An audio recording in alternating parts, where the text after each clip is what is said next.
Thank you for having me, Shantideva Center in New York. Yeah, thank you. You're one of my. I have to say that Shantideva is my favorite center because not one of my favorites because New York's one of my favorite cities. So I can't help it. Wish I were there. I know for some reason it's so strange how you like some places, isn't it? New York City. I mean, when I first lived there, I was in 1974, I first came to New York, and I couldn't believe it. As soon as I arrived at the airport, I knew this place was my home. I had no logical reasons. And I remember it was the first time I'd been living in Europe for years. I've been all over the world, but I'd never lived in a city where things are open all night. I could not believe I could go to the supermarket at midnight. I was so excited. I loved it. I'd go down to Washington. I was living in the Village. I'd go down to Washington Square at 3 a.m. There are people playing their guitars and walking their dogs. I was captivated. It was just my city.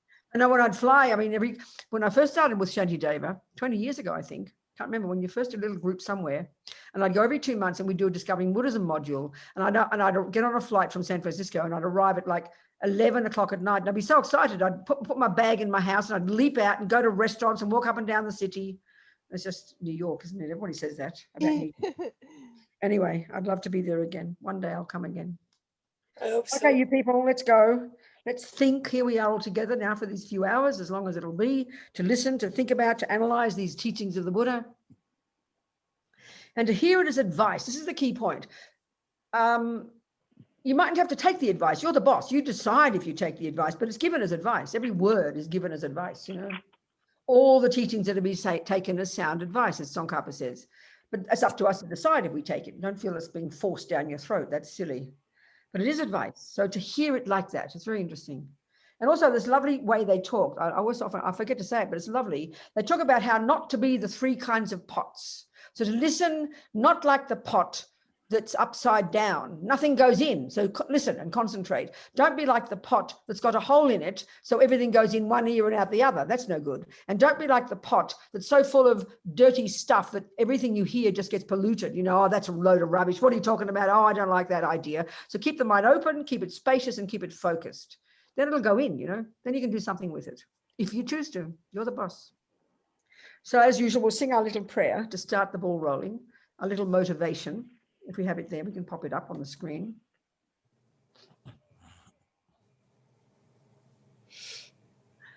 There we go. So there's this little prayer. I always, say it, but there it is. The first 2 lines, for those who also identify with being Buddhist, it's just reminding us of our reliance on the Buddha, that's all, and his teachings. And the second 2 lines are this marvelous aspiration, this motivation, or we'd say the goal, the purpose of our being together is to listen to these ideas. Why? The long term, so we can use these as tools to help us develop our amazing potential, so we can be a benefit to others. That's it. That's it. Sangye Chodang Soke Tongnam La Jantu Badu Dagni Kyapsu Chi Dagi Chonyen Gipe Sonam Ki Drola Penche Sangye Drumpa Cho Sangye Chodang Soke Tongnam La Jantu Badu Dagni Kyapsu Chi Dagi Chonyen Gipe Sonam Ki Drola Penche Sangye Drumpa Shog Sangye Chodang Soke Chognam La Jancho Badu Dagni Kyapsu Chi Dagi Chonyen Gipe Sonam Ki Drola Penche Sangye Drumpa Shog. Good, okay. Teresa, just double check everyone's muted. Teresa, good, okay. Okay, people, dearest ones, let's continue from yesterday. So Samsara and Nirvana, I make this joke, because we're so popular, those words now.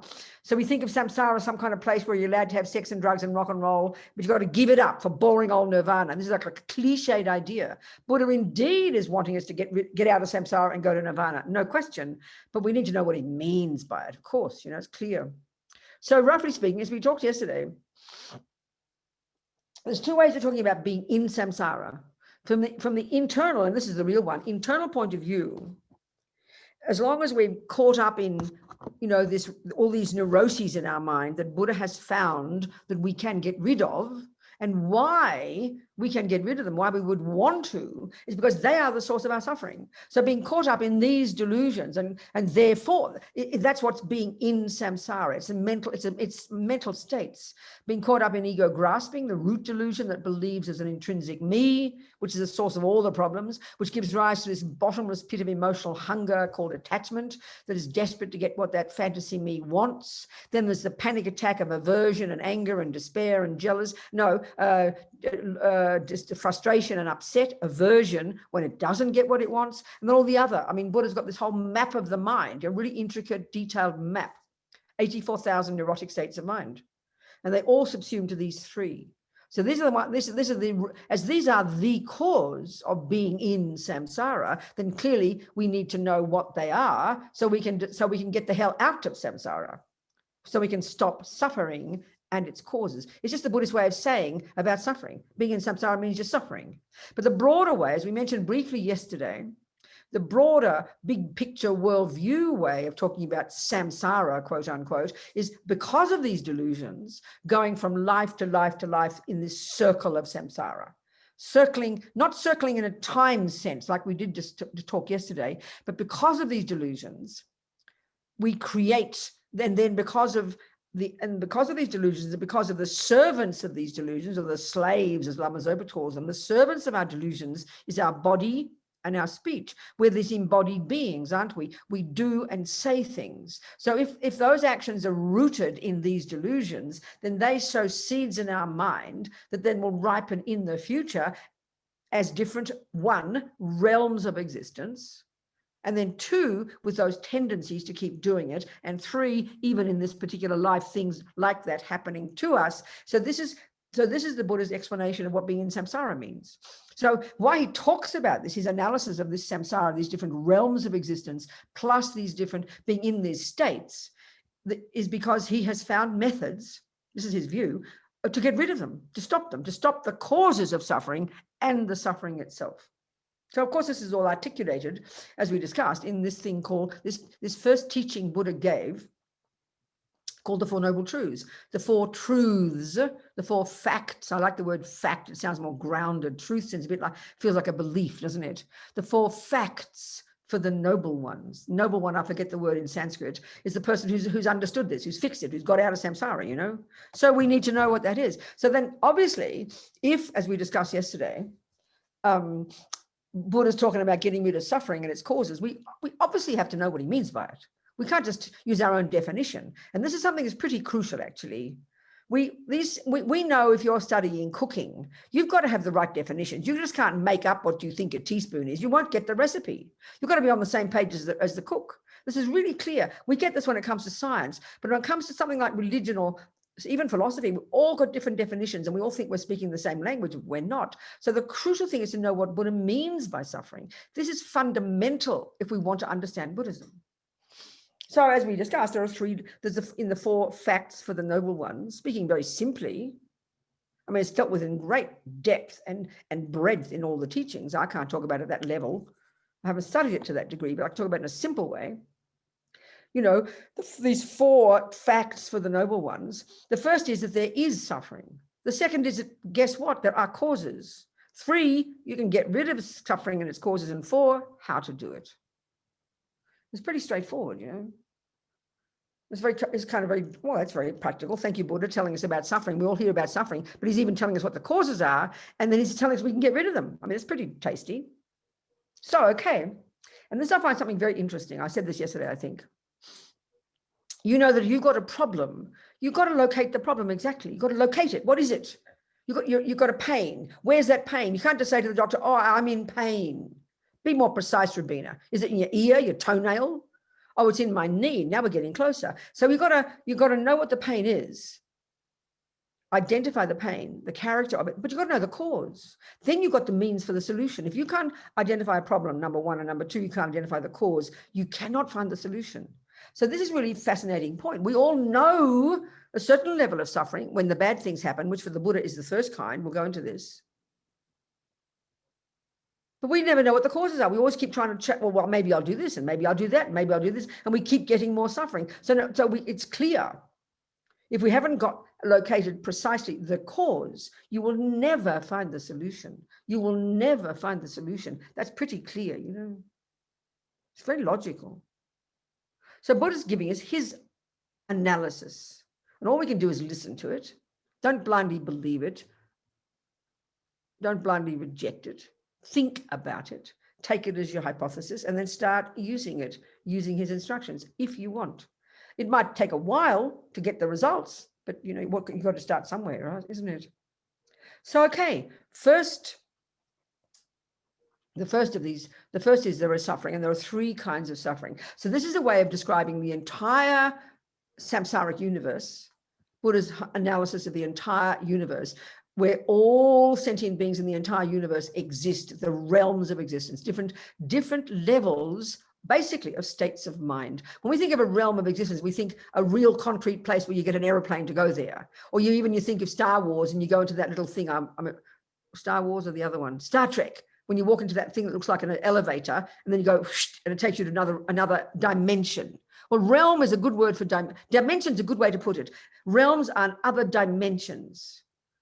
It's a really nice way they did it in Star Trek. It's like that. But you don't take an aeroplane to another realm of existence. It's a mental state, and you create, and this is where we have to understand karma, which takes us time, which is in the causes of suffering, where due to past actions, we experience things in a certain way.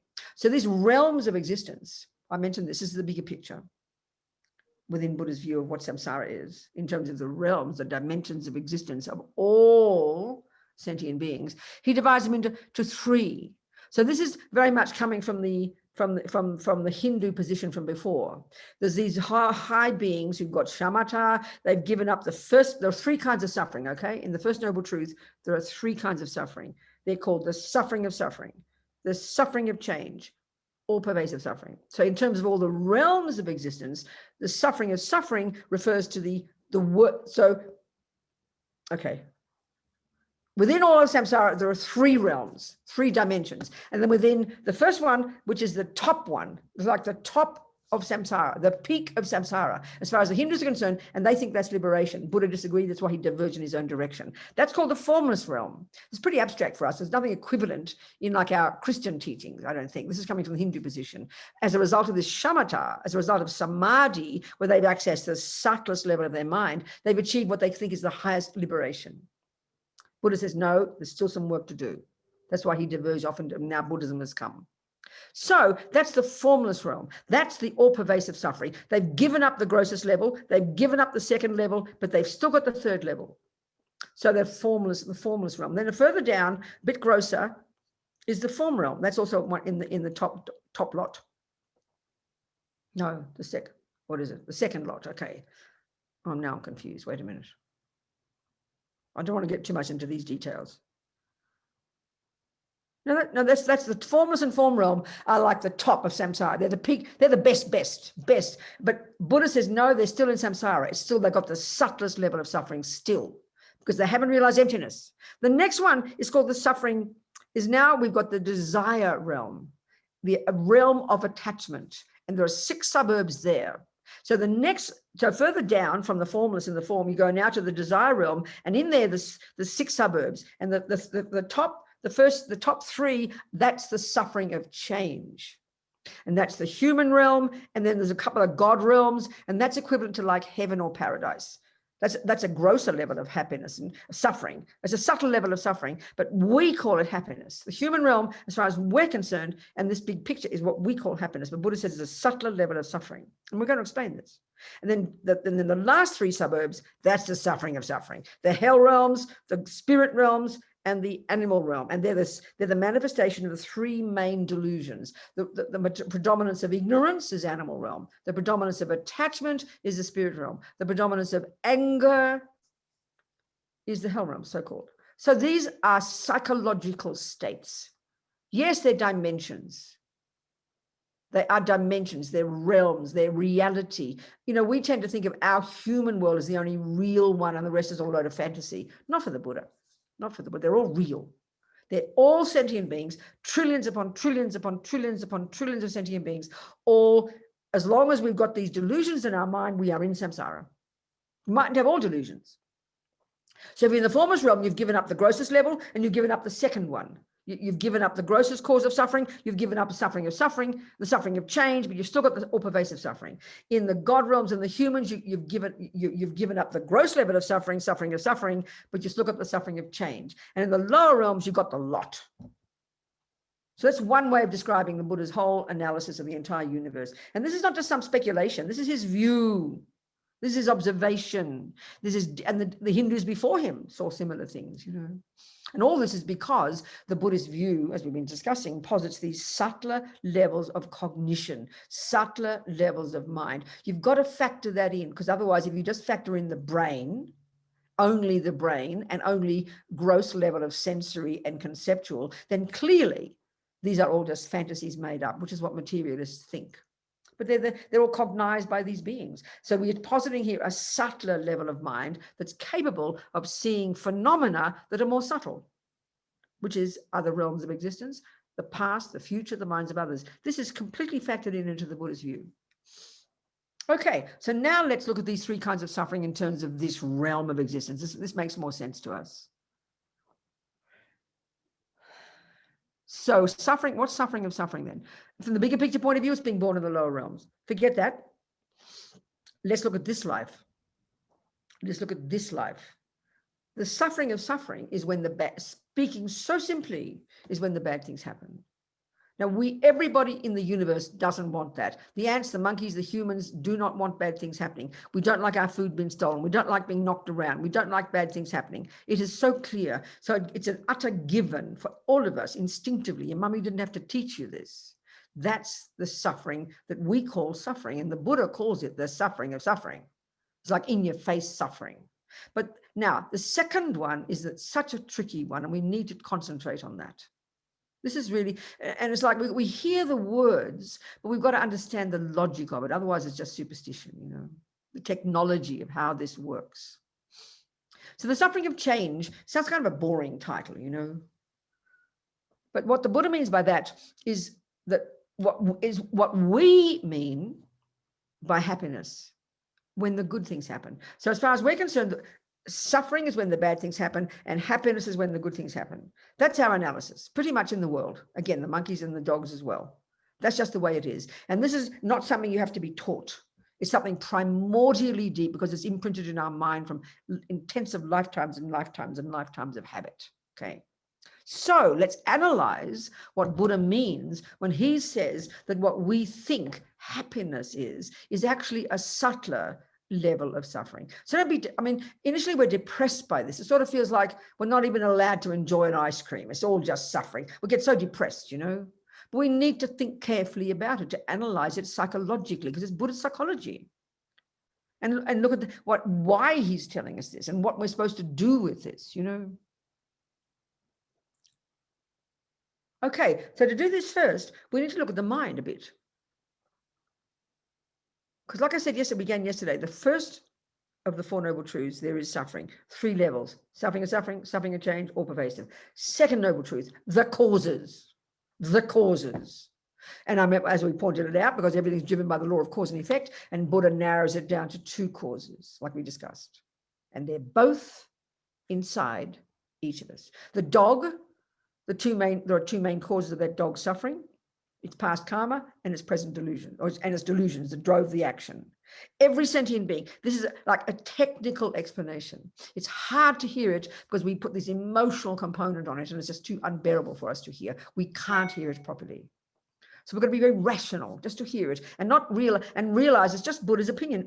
Everyone's allowed to have an opinion, but we panic when we hear someone else's opinion because we can't cope with it, you know. So we're really intelligent. Just put it there, listen to it, think about it. You don't have to adopt it.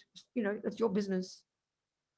So, okay, 2 main causes of suffering from the Buddhist perspective. There are millions of causes. It's very detailed in Buddhism. There are secondary causes and these causes and those causes, and they've all got their job. But the main cause, the direct cause, the main cause, I forget all the words, but the main cause of a moment of happiness. 2, 1, some past action of body and speech. In general, a main cause of happiness, like say, someone being generous, you know, someone being generous to me.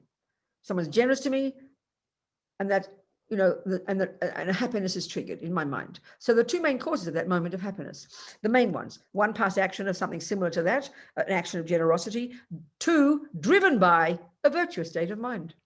Two main causes of happiness, two main causes of suffering. And a person stealing from me, one, the cause of past action like that, driven by a delusion. It's quite simple, quite technical, quite straightforward. It's just that we don't like it, you know. So, okay. So even let's look at the meaning of the word happiness and the meaning of the word suffering. This is really crucial. And we're talking here the gross level, the simplest level of understanding the suffering of suffering, you know. And a subtler level too of even the suffering of change.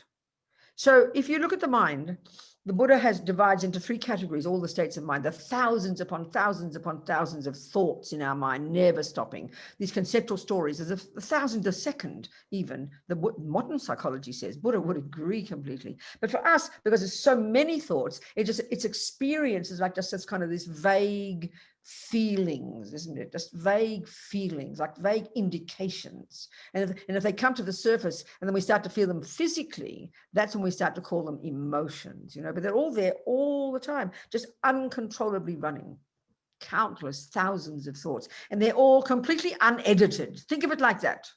They're completely chaotic. There's just a big soup of uncontrolled, unedited, unwanted even thoughts arising and flowing and coming and going, and we don't pay attention. This is the tragedy, but this is Buddha's expertise. We need to learn to pay attention, because if they are the cause of all happiness and suffering, we had better learn to become familiar with it. This is a more sophisticated job. This is in the terms of the Lam Rim, this packaging of Buddha's teachings, which indicates the different levels of practice. Working on the mind is high school, middle scope. The very first level, you know, is working on the first one. The first one is controlling your body and speech. Why? Because that's the cause of the grossest suffering. You work on your mind in the second level because that's the cause of the subtle level of suffering. Okay, so when you learn about the mind in middle scope, in high school, which deals with the suffering of change, which I want to talk about, we have to understand the mind. If the mind is the cause of what goes on, we better learn to know it, how to identify what goes on in these thousands of thoughts of ours. So Buddha divides into positive. There's one category called negative, deluded, ridiculous, neurotic, I-based. They're the negative ones, the source of all suffering. Then you've got the valid, positive, virtuous, good, useful, beneficial states of mind. So examples of the first lot: attachment, anger, low self-esteem, depression, anxiety, blah, blah.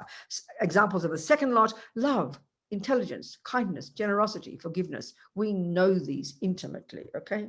So the third category is so fascinating. They call them neutral, but that really throws us, because we think neutral means not important. But the only way we're going to understand what neutral means is by understanding what Buddha means by negative and positive, non-virtuous and virtuous. We hear that as very moralistic. We don't like talking like that in psychology, but this is crucial to understand. That the negative states of mind, the non-virtuous, the neurotic ones, the cause of our pain, is because they're deeply disturbing. Check the last time you were anxious, depressed, jealous. You were disturbed. It's very clear. But their real function, which we need to understand, we can go into this, it's necessary to understand Samsara and Nirvana, is that they're the conceptual states of mind, and they're embellishments. They embellish. We discussed this. They embellish. They exaggerate. So anger exaggerates my ex-boyfriend's ugliness. Attachment exaggerates my present boyfriend's deliciousness. We run between these two 1,000 times a day. And all the neuroses, all the delusions have their own function of exaggerating, embellishing. And then because they're such habits, we believe in that story, you know. We don't think for 1 second that cake on the plate that looks so divine to us, just begging me to eat it. We never think for 1 second that our mind plays any role in that. We just think it's the cake doing it to us. We don't think for 1 second that the anger in my mind is causing my ex-boyfriend to look ugly. This is the shock to us, but this is the essence of the Buddhist approach to life. So when we understand that about the first lot, and then the positive ones, we know it. Just check the last time you were loving, kind, generous. You didn't feel disturbed. You weren't freaking out. You weren't having a panic attack. You were open. You were spacious. They're virtues. They're the source of your happiness right now. So when we get those characteristics and we can identify those in our mind, now we understand neutral, because neutral means they're neither negative nor are they positive, but it doesn't mean they're not important. They're absolutely vital. That's what I like to call them the mechanics of our mind. Without, there's many of these. Intention, the thought, I will do something. Not good intention, meaning motivation. I will do this. I will do that. That's simply a bare bones function of the mind, and it drives everything. And it's the actual meaning of karma. Action, mental action. Every millisecond, there's intention. Then there's attention. You home in and pay attention. There's concentration. There's good memory. Good memory, meaning not forgetting what you're doing moment by moment. That is the meaning of the word mindfulness. We've got all these bells and whistles on the word mindfulness in the West, That's okay, but we misunderstand it from a Buddhist perspective. Mindfulness is the ability to not forget what you're doing. Now, as Lama Zopa says, thieves need mindfulness. So straight away we can see it's not in its nature negative, and it's not in its nature positive, but it's utterly necessary. You can't, if you don't have good memory, if you don't have that, you've got Alzheimer's, you've got dementia. If you don't have, there's another one called discrimination, which is a bare bones function of the mind that's happening every millisecond that can distinguish between this and that. It's every millisecond. Without this, you'd go mad. So the ability to distinguish, there's that, there's blue, there's red, this is 1 inch big. Every millisecond, if you look around the room, there's a million shapes and sizes, and we can distinguish between them all. This is a brilliant necessity to have. If you don't have that, you're gone, you're lost, you're living on another planet. So these are the mechanics of the mind. Now, in that category, this is initially surprising. There's one called feeling, but not in the way we think of it, as an emotion. And there's only 3 kinds of feelings we ever have. One is called pleasant feeling. One is called unpleasant feeling. And there's one called neutral. But let's leave the neutral, please. The ones we care about are the pleasant feelings and the unpleasant feelings. Now, this is mind. Now, another word for pleasant feeling is happiness. In the world, in psychology and all these discussions these days, that people talk about the different levels of happiness. There are many variations of happiness, but the Buddhist is so crystal clear. It is a function of mind, a function of consciousness. We've got mental consciousness, which is thoughts and feelings and emotions, but we have sensory consciousness as well, But that part of our mind that functions through the medium of the physical body. The eyeball combined with eye consciousness has a cognition. The tactile consciousness, on the basis of the physical of the body, that's a powerful feeling when we have it, isn't it? So so in other words, a happy feeling is called happiness, a pleasant feeling. And we know there's a range from the most mild pleasant feeling to the most intense rapture, bliss, ecstasy. I mean, I'm still waiting for those. They're all just a range of pleasant feelings. Now but our trouble is, because we are so addicted to believing that the boyfriend, the cake, the event, the weather are the cause of happiness. That's the logic we use. That's the samsaric logic, and that's the one we buy into. Our philosophy is samsarism. We are samsarists. Nobody taught us this. It's a wrong view, Buddha says. It's a misconception that we've cultivated over countless lifetimes. So literally for us, without analysis, we believe that cake on that plate is the cause of my happiness. And you're not wrong. The cake does trigger a happy feeling, but our analysis is too gross. We believe that without that cake, I can't have a happy feeling. This is really the interesting point, because we believe happiness is like it's in the cake. We believe the suffering I'm experiencing is from the boyfriend. This is so evident. Look at your life, So because we so conflate happiness with the cause of it out there, the trigger, we assume they're the same thing. So I'll say, tell me about that happiness, you're happy. Tell me about it, Robina. I will give you a detailed description of the event, the weather, the cake, the boyfriend, because that's what we believe literally is the main cause of my happiness. Mistake. It's more subtle than that. The boyfriend, of course, plays a role. The cake, of course, plays a role. But the best way to put it is it's a catalyst.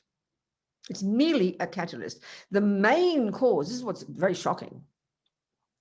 The main cause of those series of moments of pleasure that arise in my mind when my tongue meets the cake, because it is a fact, pleasure is triggered. Pleasure is triggered initially. The first mouthful. Definitely a pleasant feeling is triggered. So you're not wrong. The first contact with that divine boyfriend, you can't imagine the joy that is triggered, especially the tactile one. We can't imagine it. It's unbelievable bliss. You're not wrong. The pleasure is triggered. Now, this is what's interesting. Remember, pleasure, pleasant feeling, is in this third category. It's neither good nor bad in terms of being virtuous or non-virtuous. And as Lama Yeshe used to joke and mean it, the more pleasure, the better. But we get nervous because we conflate attachment with pleasure. That's why, as Lama Zopa says, when we hear Buddha says, sorry, guys, you've got to give up attachment, we go, oh, I've got to give up my heart. I've got to give up my happiness, because we don't know the technical difference. Attachment is in the first category. It's a neurotic, deluded misconception that overinflates the deliciousness of the cake, overinflates the role of the cake in my getting a pleasant feeling. This is technical words, you know. The cake does play a role, but the attachment in the mind, a delusion, over-exaggerates its role. And also it's coming, attachment also causes this emotional hunger, this feeling of I have nothing. So the more hunger you have, emotional as well, the more you dump this responsibility onto the cake and then believe that delicious cake is the main cause of whatever, that pleasure that arises. So that there is pleasure. It's neither negative nor positive. It's just simply the function of being a person. But this is the tragedy. The only way, and like Buddha says, we all want happiness, we all don't want suffering. It's one thing that the entire universe shares. We all want happiness, we all don't want suffering. Perfect. But this is the point that Buddha's making. He's telling us, hey, you know what, guys? I understand you all want happiness. I understand you all don't want suffering. I understand, and I have found a method. That's all he's telling us. I've found a method, people. I've found a method. And the methods you're using now are mistaken. You haven't analyzed it properly. It's more nuanced and more subtle than you think it is. And the method you're using now to get happiness, all it does is dig you deeper into more suffering. So to understand that, we have to understand what the suffering of change means. And to understand the suffering of change, we have to understand the suffering of suffering, which we're going to do, unpacking it, okay? So basically, broadly speaking, basically put it this way, given that we've got this human body, this body of the five senses, this is all pervasive suffering. Given that we've got a human body, which is, it's like karmic evolution from centuries and centuries and lifetimes of practicing attachment, we have literally caused ourselves gradually to grow this human body, which is got the five holes that demand feeding. And the part of our mind that is the boss that runs the show is this one called attachment, that is frantic to find an object out there that such that when you have contact with it, it will trigger that pleasant feeling. That's the method we use. The only method we have to get a pleasant feeling, to trigger a pleasant feeling, to wake up a pleasant feeling, is to get contact with an attachment object. That's the nature of this body. We've got no choice. And this body is the result of eons of practicing attachment. It's the cause of having holes and eyes and noses and penises and vaginas. We've created this karmically. It's not come from on high. It's not a gift from God. We've created these due to our attachment, you know. Attachment is the creator of this universe. So basically, the only way we know how to get pleasant feelings, think about it, it's very simple. The only way we know how to get pleasant feelings is to get contact with an object of attachment. The only way we know how to get pleasant feelings is to get what attachment wants. And that's what attachment does all day. It's desperately, frantically combined, and all the other parts of our mind are helping it. intention, attention, concentration, mindfulness, discrimination, they're all working overtime to help attachment, if you like, find the cake, find the boy, find the handbag, find the sound. And then once you get it, attachment, then, you run towards it, and then there's contact made. And that moment, the contact, the pleasure arises. So logically, we think the cake causes it. But Buddha says, you think happiness is what you get when you get what attachment wants. Mistake, baby. Happiness. No, it's true, but this is the extra point now. It is true, it does trigger happiness. He doesn't argue, but he's saying, have you noticed, Robina Petal, sweetie pie, have you noticed that happiness doesn't last? Now, don't think this is being cynical. We think Buddha's being really mean to us, Don't hear it like that. It is literal. It is scientific fact. So let's do this first before I tell you about what Buddha's happiness is. This is the happiness we know. And we know this is true, but because we do not know any other kind of pleasure, we do not know a pleasure that does last. We do not know such a thing if we are brave enough to look.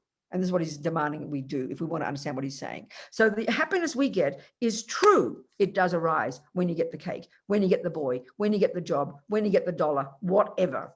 But we know when we analyze it, and the cake is the simplest example,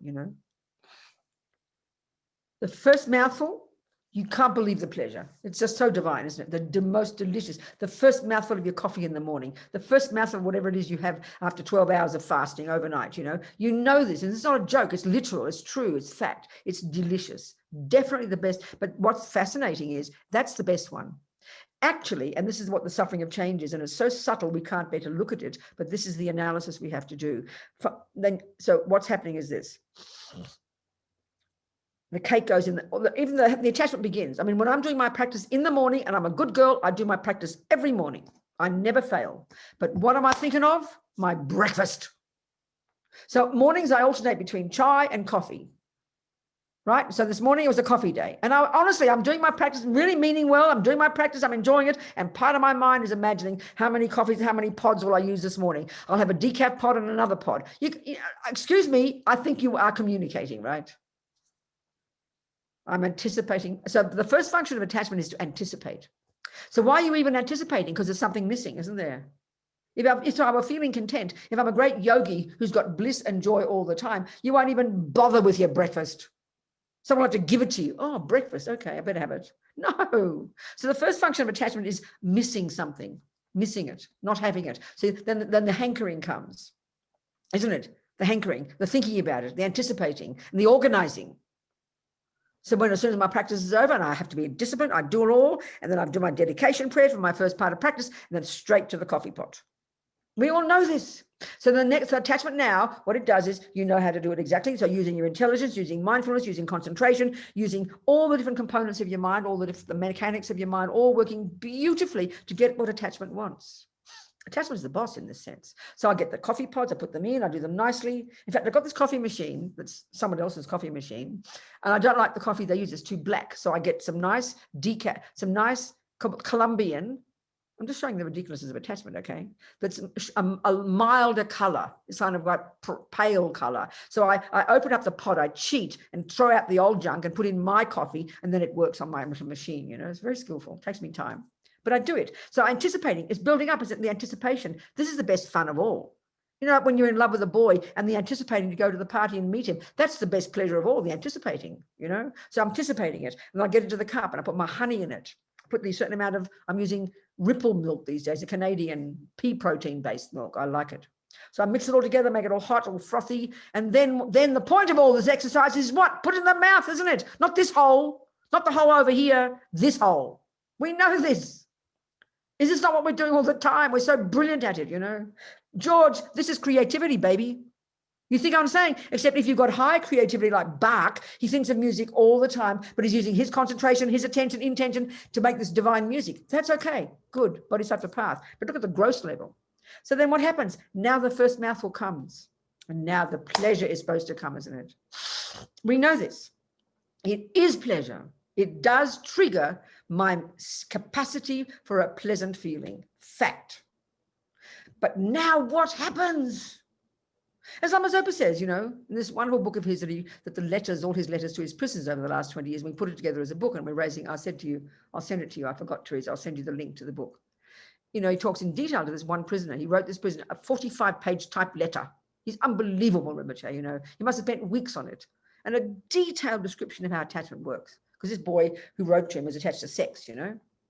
So talking about the detailed way that attachment works. So we have to ask this question. That pleasure that was triggered from the first mouthful of that coffee, if you think about it afterwards, is definitely the best. But you've got to ask, why, even as I'm having that mouthful, am I already anticipating another mouthful? Because as Lama Zopa says, you're not happy with the first mouthful. Because the function of attachment is dissatisfaction. Dissatisfaction. I'm not happy with it. It's the best pleasure I'll get from that coffee, but I'm not happy. I have to have another mouthful. And what is the anticipation? What is the yearning? Another moment of that pleasure. But you know that it's just a tiny bit less. And the third mouthful is a tiny bit less. You don't really notice it yet because you're so excited. So you have and even as you're halfway through that coffee, and I'm already thinking, shall I have a second one? You know, like the cake especially. Already you're eating that delicious chocolate and you just can't believe the joy, but already the real thing that's happening is you can't wait for the next one. I remember reading about a person, for example, who go to sex AA or whatever it is for people who are attached to sex, you know. And he talked about how, this is the point, there he was having sex with one girl and already he is thinking of the next girl. This is how attachment works because we're never satisfied with what we get that second. Or another girl who uses Tinder. Tinder sounds really great to me. It sounds really easy. You don't have to walk around the streets and be dangerous. You don't have to go to pubs and spend money and look all gorgeous. Just put a picture on and people go click. I thought it was a great idea, Tinder. I would have liked that when I was younger. I had to work so hard to get a boy. So Tinder, this girl said it was quite depressing. She was just finished having sex with this lovely boy. She's getting dressed and she looks over at the bed and he's on Tinder looking for the next girl. This is how attachment works because it's a bottomless pit. And this is Buddha's simple technical point. It cannot be satisfied. We don't understand the logic of that, but as we understand attachment, technically we will slowly understand the logic. So what happens? I'll have the third mouthful and then the fourth mouthful, and then I'll drain the last mouthful.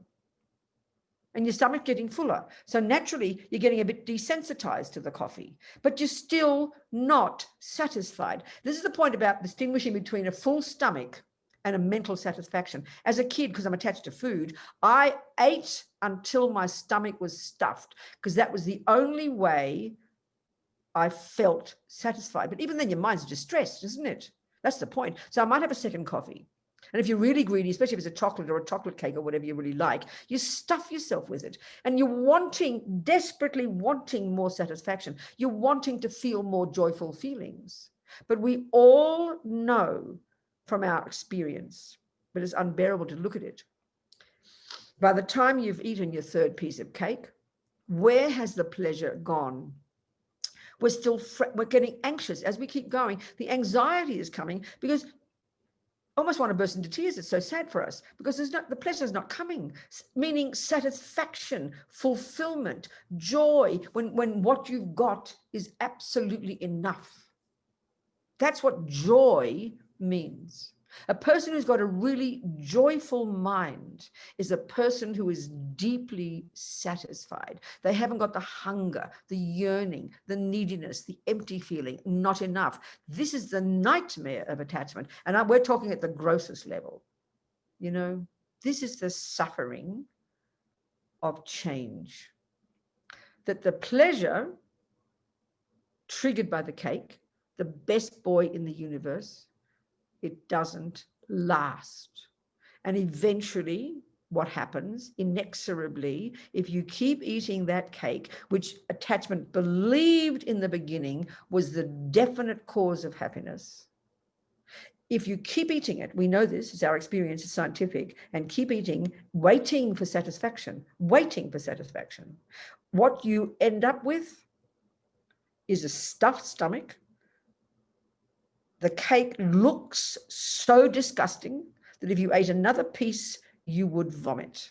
So now what is that experience called? That has now called an unpleasant feeling. And that's another word for suffering of suffering.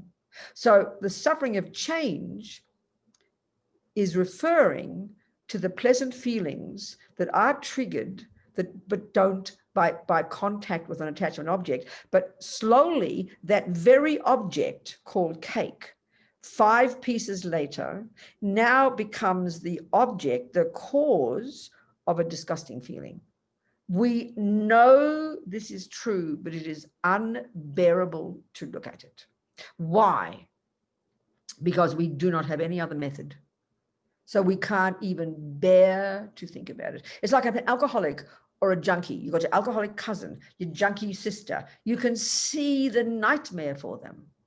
So that's why it's unbearable to want to even consider giving up the alcohol, to even think of giving up food, to even think of it. It's too painful for our mind because we're junkies, because we know the more you get, as my mother would say, the more you get, the more you want.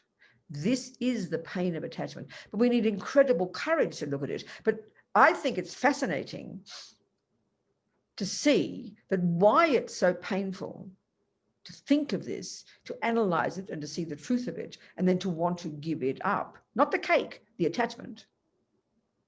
Is because, this I think is a real point, because we don't have any other method. We don't even imagine there's such a method. And there's certainly no method in this planet that we live in, because it's a planet of attachment. It's driven by attachment. So there's no method available. And this is what all pervasive suffering is. So the first kind of suffering, excuse me, sniffing. The first kind of suffering is when attachment is getting nothing that it wants. It's only getting unbearable pain. That's the suffering of suffering.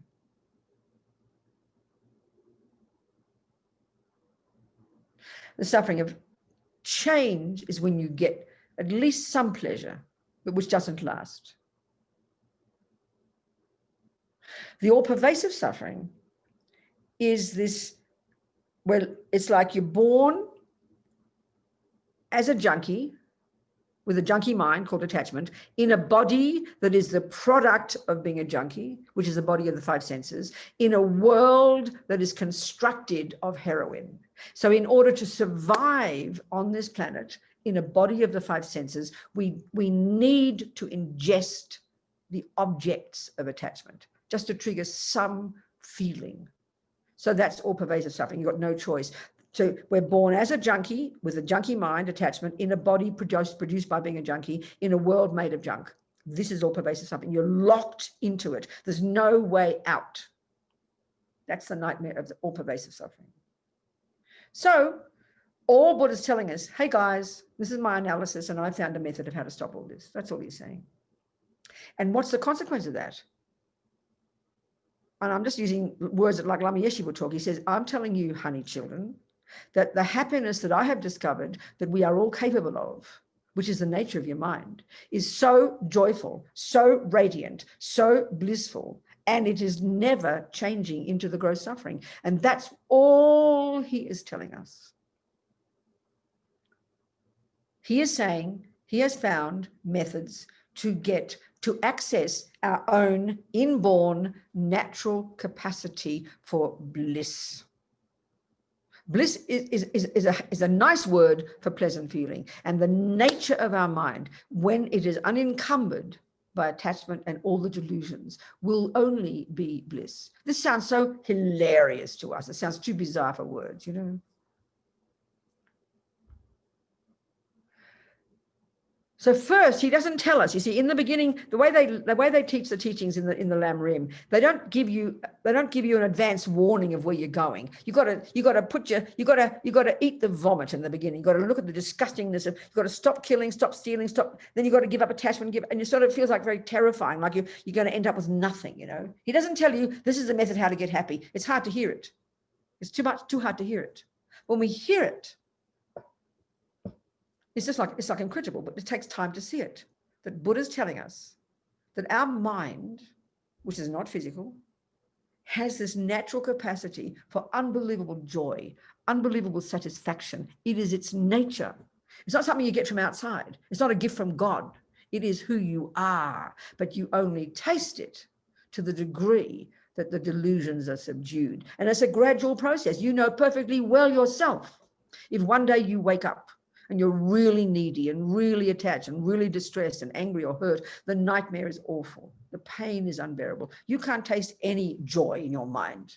But you know, another day you wake up and everything's relatively okay. To the degree that you don't have much attachment, anger, jealousy, depression, low self-esteem, is the degree to which your mind is peaceful, which is meaning happy, which is meaning pleasure. Pleasure, pleasant feeling, happy are all synonymous, you know. It's our natural state. You don't have to look out there for something to get happy, which is the nightmare that we have in samsara. It's right here staring at us. It's our own capacity. That the mind, to the degree that it is unencumbered by delusions, is the degree to which you will experience your own natural joy. Please hear these words literally. This is Buddha's words in my words. This is literal. This is scientific truth. We have to discover it, you know. So basically Buddha's saying, even before we get to the subtlest level and realize emptiness, which is when you cut the all-pervasive suffering, but even to cut the second kind of suffering, he says this: you baby, you people, you sweetie pies, you poor crazy people, think happiness is what you get when you get what attachment wants. No, honey, happiness is what you get when you give up attachment.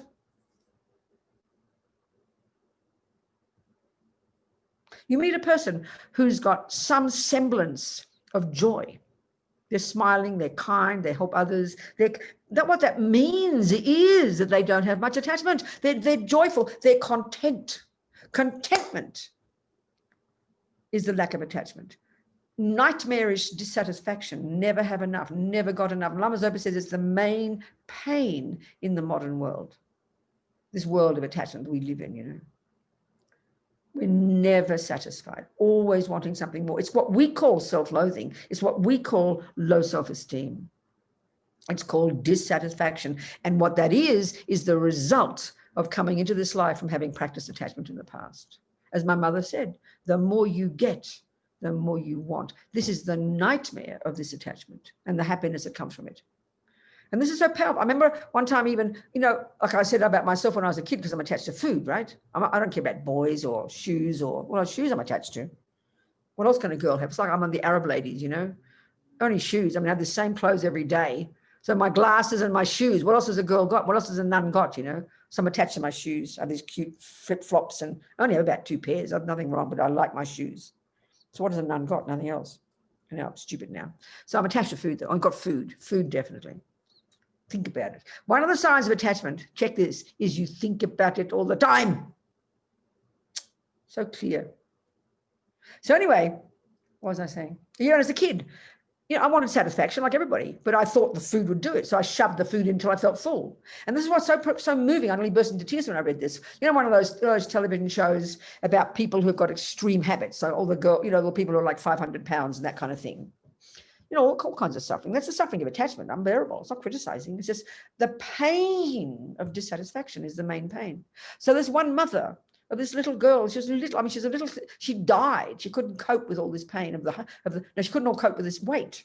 She was trying to lose weight, but it was too much for her. And the mother said, it's so sweet and innocent. But this is the essence of it. She said, oh, she's always been like this. She never felt full. Well, that's what I'm saying. As a child, I conflated the physical feeling of being stuffed with what I was really wanting, which was joy and satisfaction, because we have no other method.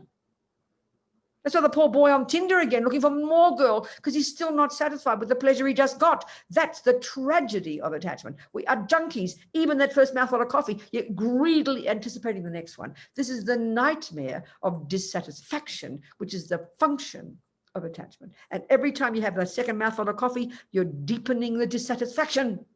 The more you get, the more you want. This is a technical explanation of the suffering of attachment. It's not moralistic. He's not being judgmental.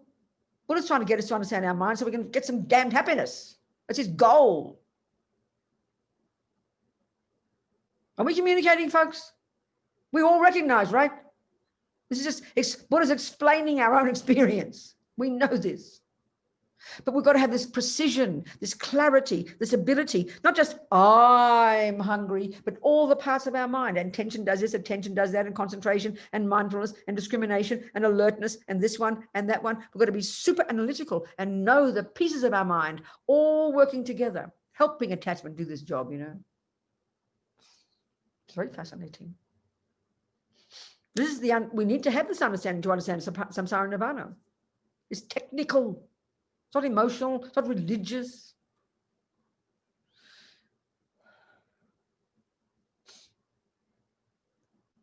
Maybe some questions. Then we'll do more detail. Any questions for people? Yes. Aline, is that how you say your name? Aline, yeah, go on. Where's she? Aline. Yes, I'm here. Go. Hi, Robina. Hi, darling. It's more like, okay, about what you're saying, because I've been practicing seriously for a good few years now, and for example, to be concrete, I used to be a person that was to think a lot about sex. I made my career about it, I made my relationships about it, and I also have been very depressed in the past. And now I think over the past 6 months or so, the year perhaps, I feel that this has kind of gone away. And so Aline, try and cut to the chase. Wait, the question here is Aline, excuse me. Go on. Aline. Yes.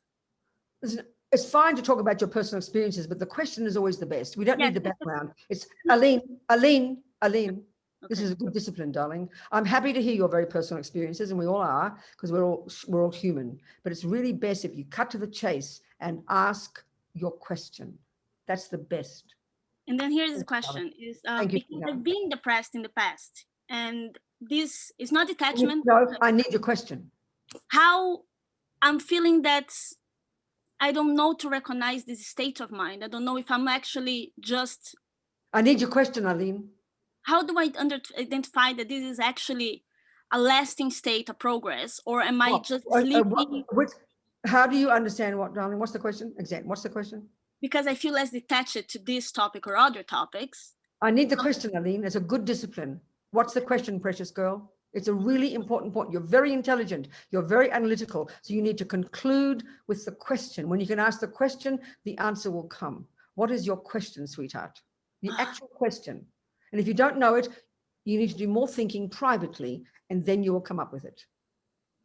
It's a really good exercise, darling, I promise you. I'll leave you on that then, and then I'll think. That's exactly the point, darling girl, because when you've located the question, you are ready for the answer. The analysis is your private business. So just think about it. Don't think too much, because then you'll miss everything else, but just let it be there quietly and see what arises. And if you also listen, darling girl, slowly as you practice, as you understand the mind, as you understand what attachment is, as you understand depression and anger, which are the response when attachment doesn't do what it wants, the more you do the analysis of the mind, the more these things will come. But never mind, I'd like to hear your question later. So would anybody else like to ask a question? Robina, there is a question in the chat from Jonathan. What is the difference between a positive and negative desire? So when do we know to be content with what we have, and when do we know we need to change our external situation? For example, another variation of what Aline was getting at. How do we know what the hell is going on in our mind? Well, that's and that's a good question, and Aline's the same. When you are studying Bach's music, it's like you're asking the question, how do I know the difference between playing the right note and the wrong note? This is a really crucial, simple answer, but it never occurs to us when it comes to our mind, because we don't sort of really believe there's theories about the mind. Not in our world, there aren't. So again, you're asking me how, when I'm playing the piano right there, when I'm practicing playing the piano, when I'm practicing working on my mind, how can I distinguish? How can I know with confidence? This is exactly what Aline is getting at. How can I know with confidence the difference between playing the right note and the wrong note? Well, the answer is so simple, it is embarrassing. You are playing Bach's music. And presumably on your piano, if you lift your eyes, there will be the music in front of you on your piano.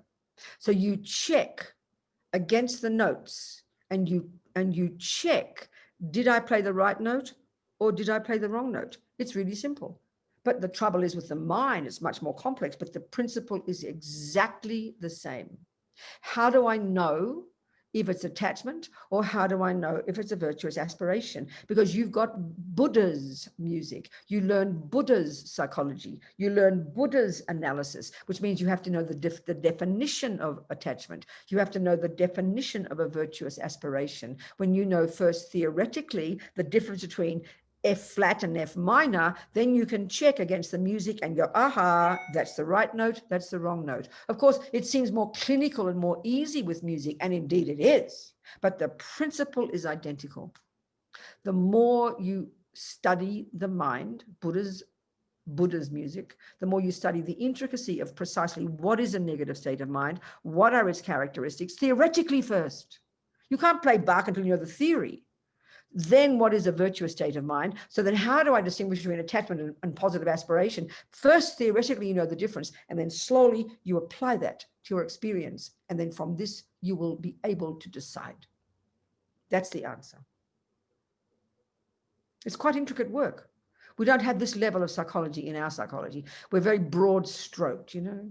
This is the precision and clarity that working on our mind demands. So I hope that answers in theory. So I'll give you some indicators. From an experience point of view, the experience when the negative mind is there, when the attachment is mainly there. And the thing is, this is really hard because attachment goes to the subtlest levels. It goes to such unbelievably subtle levels. And in fact, until you've realized emptiness, you're going to have attachment. So it's always going to be there polluting the positive one. So the characteristic of a negative one is it's distressing and disturbing and tight and unhappy.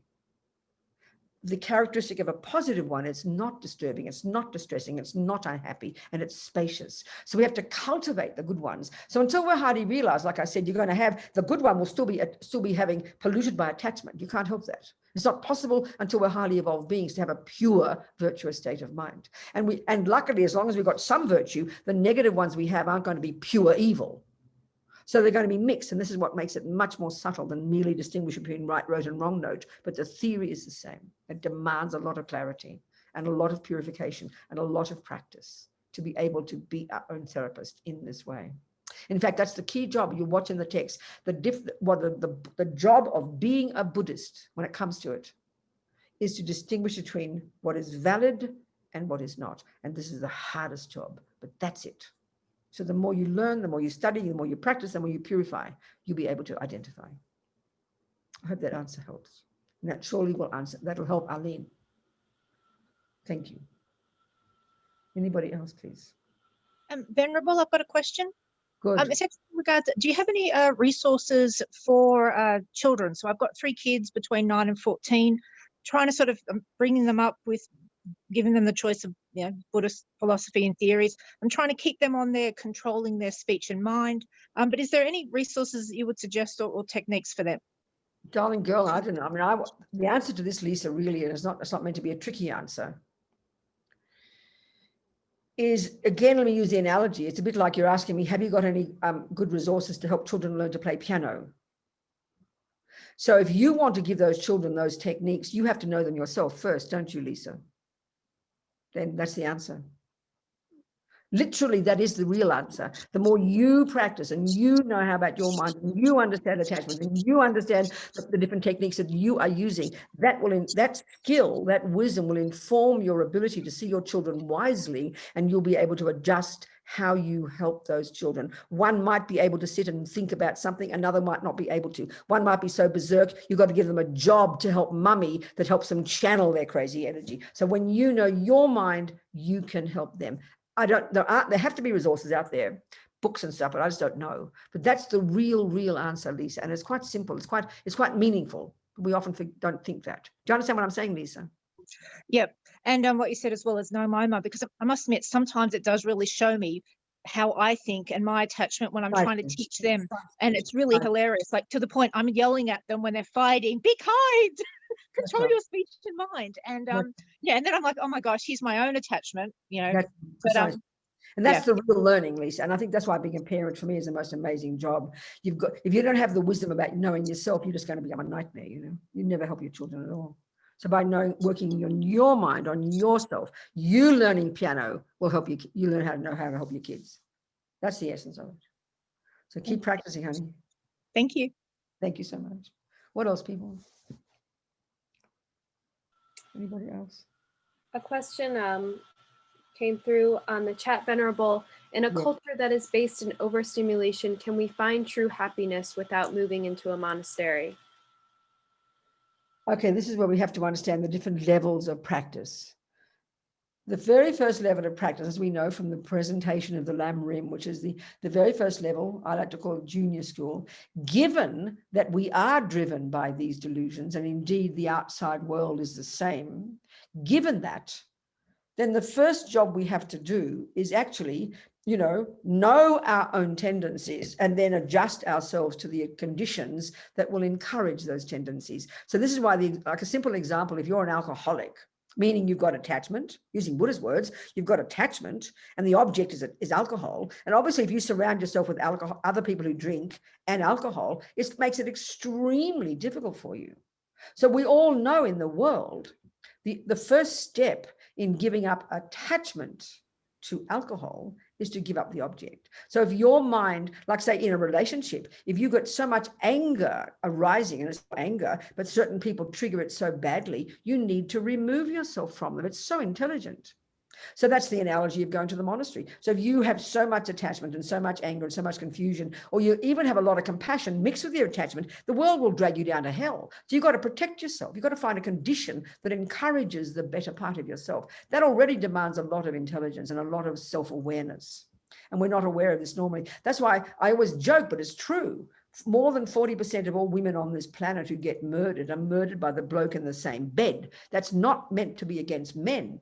That's showing how we utterly lack any self-awareness, and we lack the awareness of what conditions, what people, what scenarios will cause us to get angry. So we blame everybody else, and then they wonder why we get murdered or murder each other. So we've got to have that level of awareness. You got to know what you can and can't handle.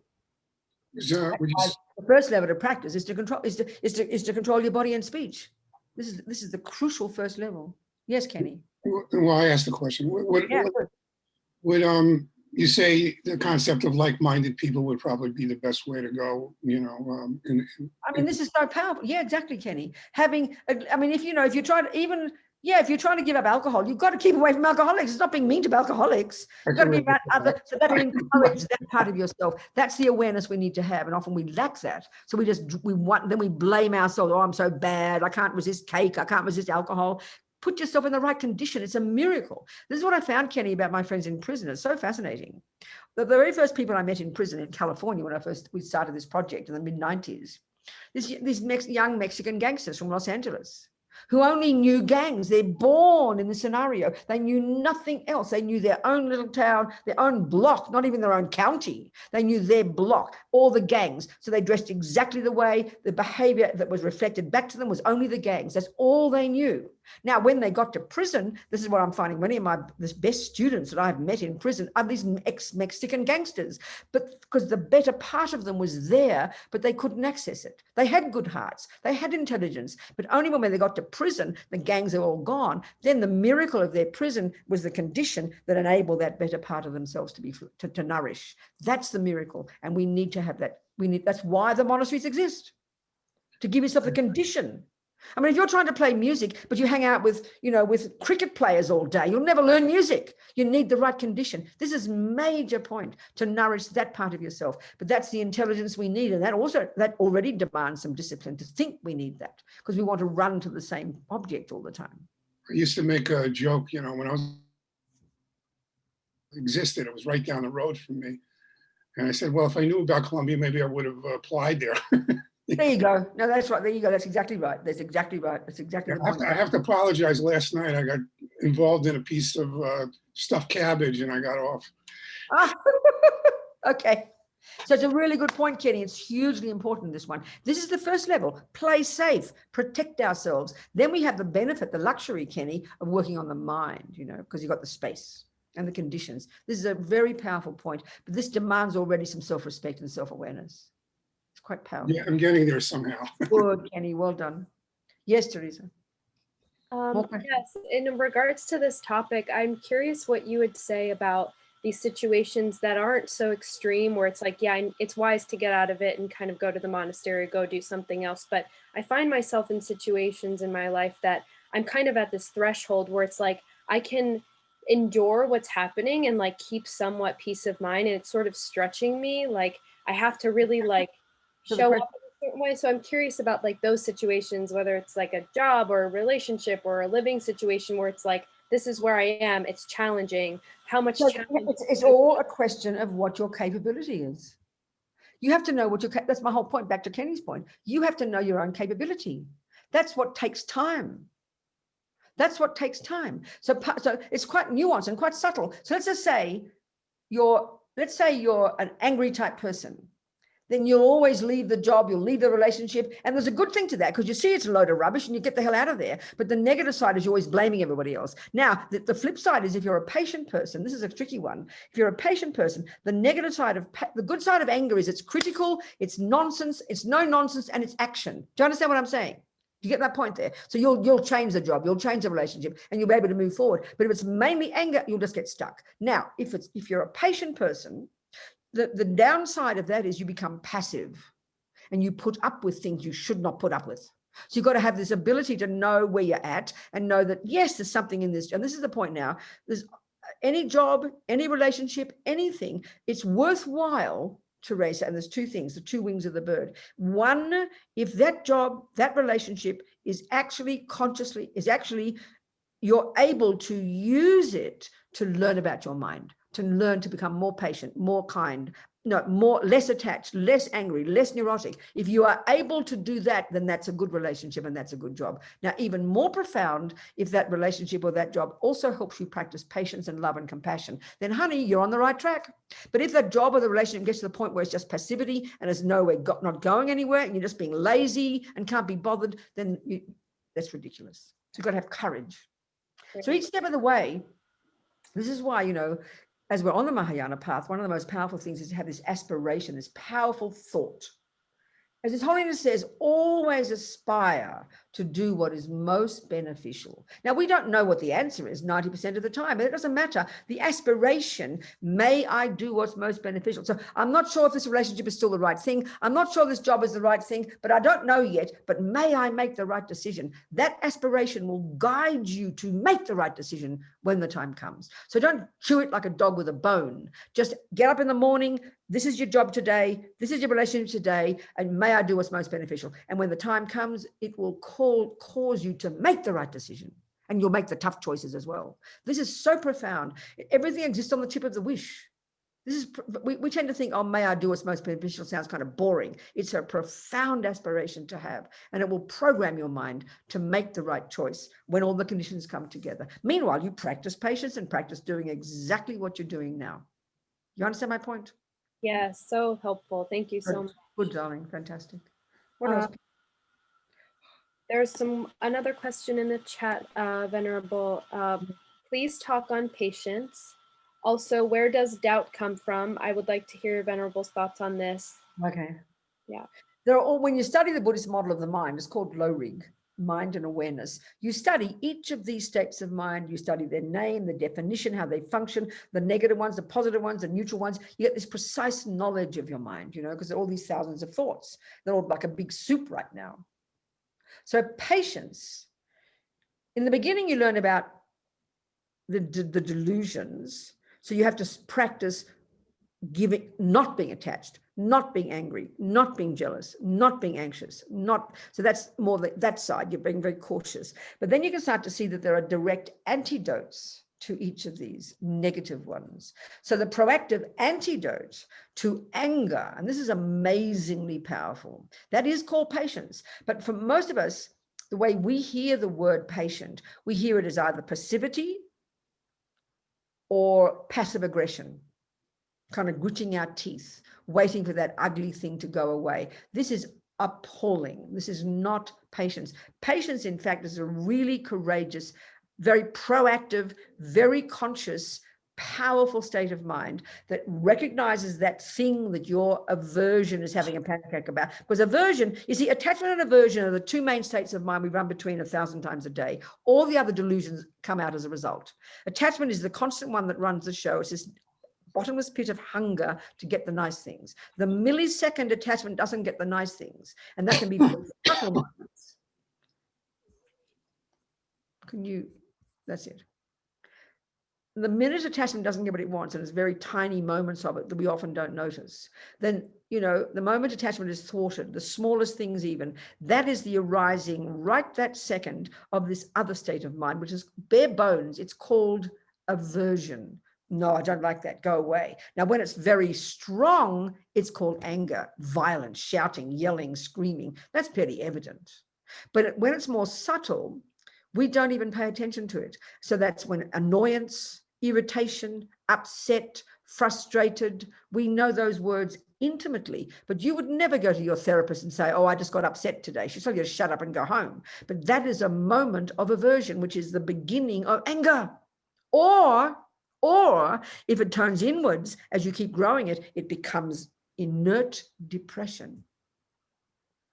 So there's a spectrum of aversion from violent anger, annoyed, irritated, frustrated, all the way down to depression. These are all expressions of thwarted attachment. So this is really so subtle, so sophisticated, because we do not notice moment by moment. So patience. Start small, please. Don't wait till you've been like some of my friends in prison who've been wrongly accused of murder, and they're now having to practice this profound action of greeting the problem because they can't change it. That's patience. Well, just do the tiny things. When your husband's slurping his coffee and you get irritated, that's a moment of aversion, which is the beginning of powerful anger, and it builds up. So if you don't catch it in your mind and then turn it around, and what is patience? Not just putting up with it.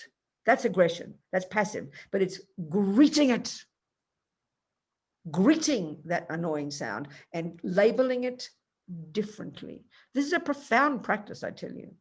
So don't wait to be accused of murder. Don't wait to have your boyfriend leave you. Don't wait for the serious things to come, then to have to practice patience. Start with the baby events. And that means you catch the annoyance arise and you go, that's just an anger, Robina. It's aversion. I'm pushing it away. Don't push it away. I'm going to greet it. I'm going to welcome it. That's patience. It's hugely courageous attitude, and it's a miracle if we can do it. It's not passivity.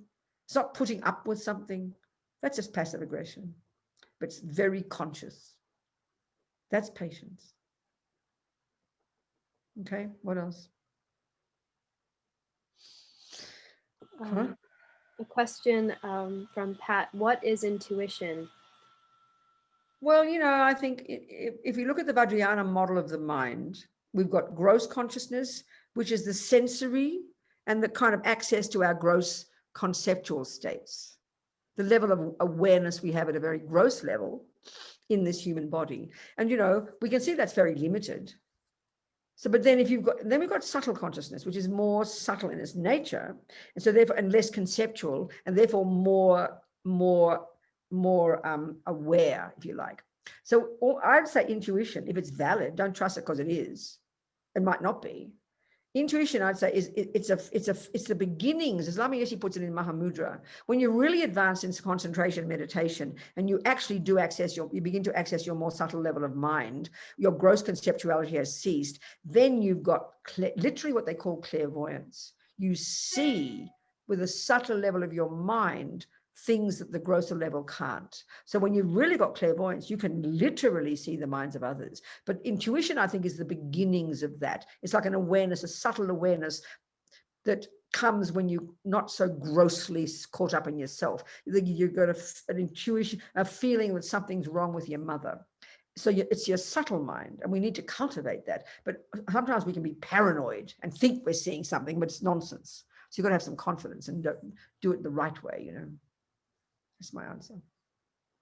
What else?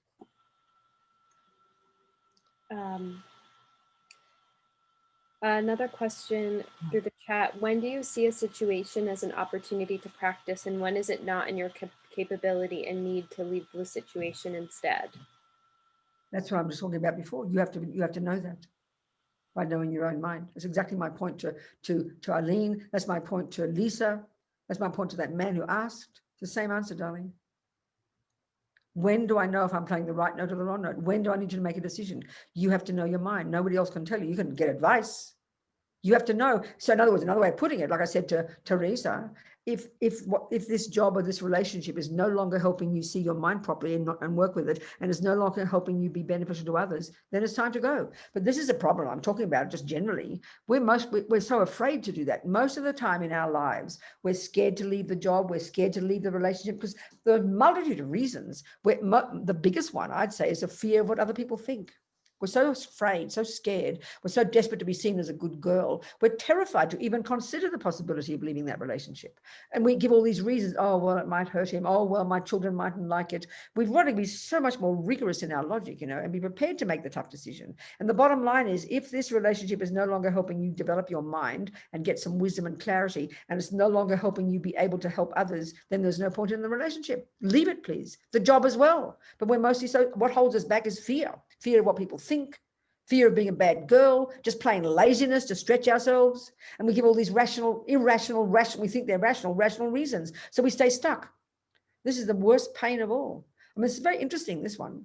I remember reading years ago about some nurse in England or something, an Australian nurse, who wrote a book called The 5 Greatest Regrets of the Dying. The greatest regret was that I didn't follow my heart. I didn't do what I really knew I needed to do. That's the one I'm talking about, because you're afraid. Instead, I did what I thought other people expected of me. This is the worst attachment of all. This is the most advanced attachment, the most subtle attachment, the most pervasive attachment. It's related to the very feeling of a concrete I, where we are so desperate to be approved of by other people. We're so afraid of being criticized. We're so afraid of being rejected or badmouthed. We're terrified of it because the craving we have is to be seen as a nice girl. This is what holds most of us back on this planet, more than for sex, drugs, and rock and roll. And we lie to ourselves. So this takes time to see our minds. So we need to be prepared. As I said to Teresa, you make the aspiration every day. May I always do what is most beneficial. And that will guide you to then know when the time comes, this is finished relationship. You trust your wisdom, Yes, the children, I mean, you might even, this is where motivation is so powerful. You might be a mother, and you might truly, for the right reasons, know it's best to leave that husband and those children. Everybody in the world will criticize you. The worst person in the universe is a mother who leaves her babies. But no one knows. It might be the perfect thing to do because you've got some wisdom that really is the best. And some people do that, have the courage and get criticized. That takes incredible courage. But we've got to trust our wisdom, and the motivation has got to be pure. So then you'll make the tough choices and you won't waste your life. And this is where I'm saying some people are very patient. That's a marvelous quality. A patient person is able to bear problems. But the downside of patience, the negative aspect, not of patience, but what it comes with it is this passivity. You put up with things that you should not put up with. An angry person, the good side of an angry person is, and I know I've got this kind of mind, proactive. Get on with it. Fix that. Do that. Fix this. Fix that. That's an angry mind. But if you use that, you can make things better. But the downside of anger is it's destructive.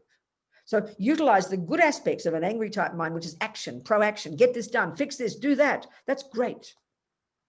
The second I had relationships, the millisecond things started to go wrong. I thought it was insane. Why would I want to sit there with this ridiculous person and be miserable and live in the same bed? I hyperventilate when I think of people in relationships living in the same bed for 47 years, putting up with each other, thinking they're virtuous. It's beyond repulsive. I'd rather go to prison than do that. So it shows, that's not, and I think that's intelligent, frankly. I'm not trying to be arrogant. It was a waste. Imagine living like that. I couldn't understand how people want to live like that all these years. I mean, I remember Oprah saying one of the commonest things women said, well, having what I've got is better than nothing. That is monstrous. That is lazy, lying to yourself, fearful, based on, can't be bothered basically. And then you suffer from this. This is awful. So we're going to have courage to see our mind and know what's best, But but aspire every day, and that'll guide you to make the right decisions. Be brave, be courageous. So I think I want to discuss more detail about these different states of mind that all play a role in why we do things when it comes to attachment. This is very, very helpful. But you have to give me like 1 minute. I've got to go clean my glasses. They're all mucky and I can't see, and I have to blow my nose in private. So excuse me a second, please. Or maybe have a 2-minute break, okay? I mean, we've only got 20 minutes, 25 minutes to go. But just have a 2-minute break, all right? Just, you don't mind that? Just 2 minutes. You can wriggle, get up, go to the toilet, do what you like.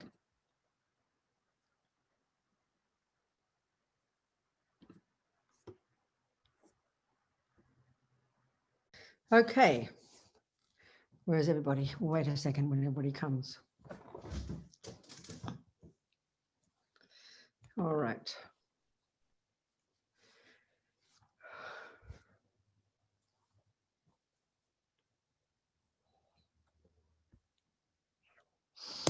All right, so now let's look at more details, the mechanics of how things work, you know, how things happen.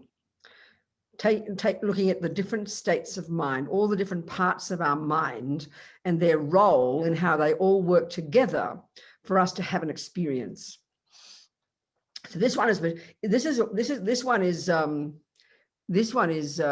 related very much, includes karma as well, which from the Buddhist perspective is a major one to factor in understanding why we're even the person that we are, why we come into this life with these tendencies. This is obviously not part of our culture. We go back to the parents to try and find why we are what we are, because there was nowhere else to look. But clearly in Buddhism, we can look at the parents. They're definitely a condition, but they're certainly not the main cause of what's in our mind, why we have certain tendencies. So when we see how these all work together, this shows us how we're locked into samsara and how extremely hard it is to change. So, you know, so let's say I'll use this example in terms of a negative action. There's this example I always use this example of a mother I met years ago in Kopan, whose boy, she came to my room at Kopan. She'd been hearing teachings about karma from Lama Zopa, and she was in tears because she said her boy, who died a few years before, and he'd been a fisherman all his life. So meaning he had a tendency to kill. Now, she never liked killing fish. She didn't teach him this. She didn't know why he was like this. So anyway, she was brokenhearted. Her boy had died 5 years before. He was scuba diving. And then she heard about, you know, of course, she thought, oh, well, he died doing what he loved. She was happy for him. But then she heard Lama Zopa's teachings about karma, and she was devastated. And she came to my room and she was in tears. And she said, what did I do for him? Because, you know, he'd spent his life killing hundreds of thousands of fish. So this is how it works. This is where it's so tragic. This is why we've got to have such awareness, you know. So first of all, remember the Buddhist view that every millisecond of what we think and do and say programs us, sows seeds in our mind. And one of the 4 ways, we talked about this last night, one of these 4 bank vaults, if you like, in which we've got all these millions of karmic seeds from our past habits, from our past actions. At the time of our death, first of all, the main bank vault, in our case, is a seed of very powerful, intentional non-killing, practiced, no doubt, as Lama Zopa says, in the framework of living in vows of non-killing. This is the main cause. That seed was triggered before we even stopped breathing, not more than a few weeks before we found our way to our mother's womb, okay? Or fallopian tube or whatever it was. So that virtuous karmic seed is the cause of why we got this human body. It wasn't some random event, you know. That's the first thing. Now, within this human body, we can see we've all got a mind.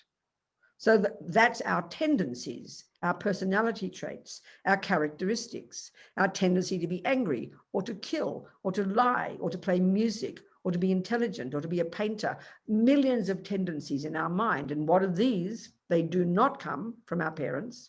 Our parents might share them, but the cause of our being born with these tendencies is at the time of our death, the next bank vault, a bunch of tendencies that are the ones we now have, were the seeds that were triggered, that make up this personality. Your mind is, what is it? Your personality is nothing other than hundreds of different tendencies in your mind. That is what a personality is. There's nothing more secret to it. It's made up of millions of parts, and those parts are different tendencies. You know, it's very clear. We need to know those tendencies.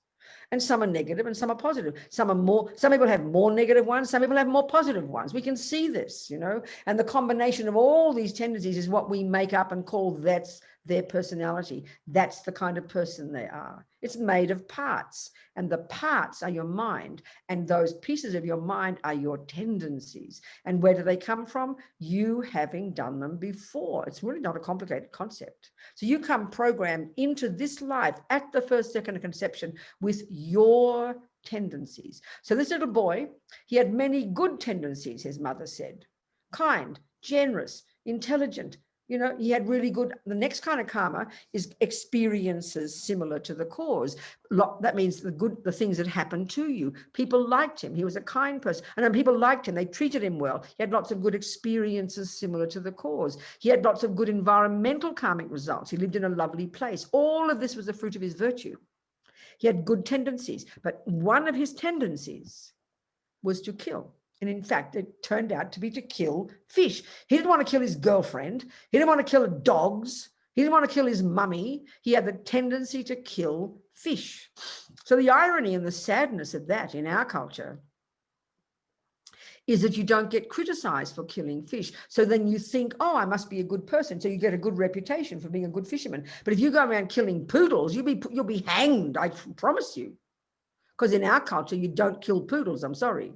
So the irony was he had a tendency to kill, but the world approved of it. So he kept doing it because no one's criticizing him, of course. And we all want to be approved of. So that's the sadness of that, because fishing is considered cool in our country, in our culture, generally speaking. So, okay, there he was, a little boy. Okay, he got born and all these tendencies are there. And like I'm talking to Kenny, the tendencies that arose in his mind were triggered by the conditions he lived in. But until he met fishing, it never occurred to him to kill fish. Why would it? You have to meet the condition first. That's one of the crucial things. You've got to meet the condition. So my Mexican gangster friends only met the conditions called the external gangs that triggered their delusions, that triggered their anger, that triggered their wish to kill. But as soon as they went to prison and they could no longer do that, then that new environment triggered their virtue. This is what's so powerful. So this little boy, think about it. I don't know how old he was, 5, 3, I don't know, 5 maybe. He first went fishing. Well, this is what happens, you see. The karmic seed is there, the tendency. It's like a memory. So the millisecond he saw fishing, we know this experience. It's like recognition. It's like, oh, wow, I've come home. I can't believe this is so divine. So that millisecond, because of the karmic tendency to kill, meeting the condition triggered that. It's like triggering a memory. He doesn't think of it like that, of course. Then this is what happens. So the contact is made with the object. Contact is one of the states of mind. In the 12 links, they describe it. This is the evolution of samsara. That millisecond, pleasure, pleasant feelings were triggered. So the thing that you're familiar with doing, the thing you've been in the past been attached to do, the imprint is strongly in your mind. You're super familiar with it. And as soon as you meet it again, you're magnetized by it. And then instantly pleasant feeling arises. And then the next millisecond, attachment kicks in and then paints this divine picture. The more the pleasant feeling, think of this, the more pleasure triggered, the more attachment exaggerates the deliciousness of that cake. In this case, the deliciousness of fishing. So what does that mean? He's a kind guy. He doesn't put hooks in his mother's mouth and then pull them up and kill them. No. So because he's got attachment, this is a tragedy of attachment, because he's got this attachment kicks in and makes it look divine. It looks divine, it triggers pleasure, and then it looks divine. All this happens like in a millisecond. This is due to karma, feeling, and attachment, and then including contact. This is how we get stuck in samsara. So all the years, then he became a professional. And of course, okay, before we start there, if you have a pleasant feeling, we are junkies. Not even junkie, we want pleasant feelings. So in his case, a very pleasant feeling was triggered by the fishing. So then attachment kicks in and makes it look beautiful. So naturally, he wants more pleasant feelings. So naturally, he assumes the fishing is the cause. So naturally, he goes fishing again. Why do you think you keep eating cake? Because exactly the same. The condition arises, food, that past habit of eating, then that kicks in the karma.